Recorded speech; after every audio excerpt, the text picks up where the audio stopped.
Okay, really honoured and happy to have in the studio DJ Shadow. Hello. Hello. How nice you doing? To meet you.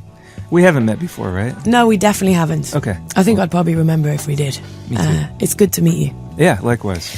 First of all, I'd like to thank you for soundtracking probably the most fun summer of my life with introducing when I lived in New York when I was 19. Oh, nice. And every time I go there, you know, when like music, just you can equate it to memories so well. So that was in my headphones for 3 months. Wow. I was 19 and I was wide-eyed. Strangely enough, I was here in London. Really? Yeah, releasing the record and working on the first Uncle album. Yeah. So you remember London when you listen back to Introducing? Actually, it was the summer of like the Spice Girls and all that sort of... I'm sorry. Yeah. I'm sorry. We're sorry. I know. So, fourth album. Yeah. 3 albums down, Introducing being the first, and this one, The Less You Know, The Better. I'm kind of scared to ask about it. What with the title, but I'm going to try. Well, I think, you know, it was just something I wrote down in the first page of my studio journal in big letters. I don't remember what triggered it, but I just wrote it down with a Sharpie, and so for the entire process of working on the record, that was the first thing I saw every day. So, with your fourth album, like, I know you leave like quite a few years between each one, which I like. I feel like that's a considered thing. You're not rushing, you're not saying yes to anyone who's kind of putting you under pressure to do things, and obviously you're not in a position where you have to do that, which must be lovely.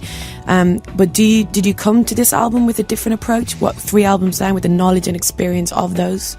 Yeah, I think really in some ways, I think The Outsider, my last record, and this one will always be linked for me because in a lot of ways The Outsider made this record possible.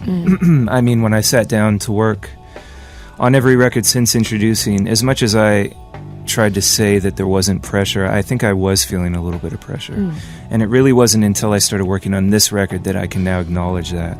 But The Outsider kind of freed me from all of that, because that was The Outsider was a record that really I felt I had to make, and it was a record that basically was like, okay, anybody who wants to stay with me, I'm going to be doing this for the next 30 years. Yeah. But if you just were sort of on board for Introducing and waiting for me to do another one, you should hop off now. Yeah.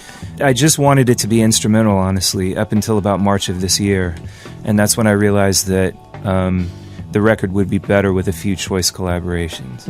Little Dragon was a group that I met Yukimi from the band 5 years ago at a festival in Ireland, and I don't even think they had a record out, or either that or she was possibly even singing with a band before them.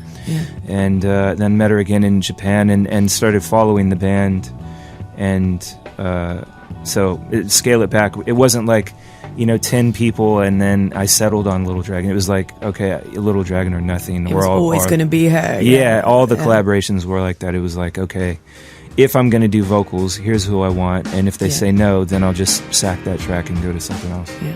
Well, let's listen to this track that you're talking about, featuring Yukimi from Little Dragon. The track is called Scale It Back. DJ Shadow's special delivery. Here it is. I swear I saw blue light. My feet followed outside,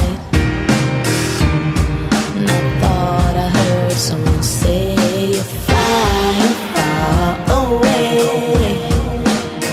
and when you reach up the sky's gray.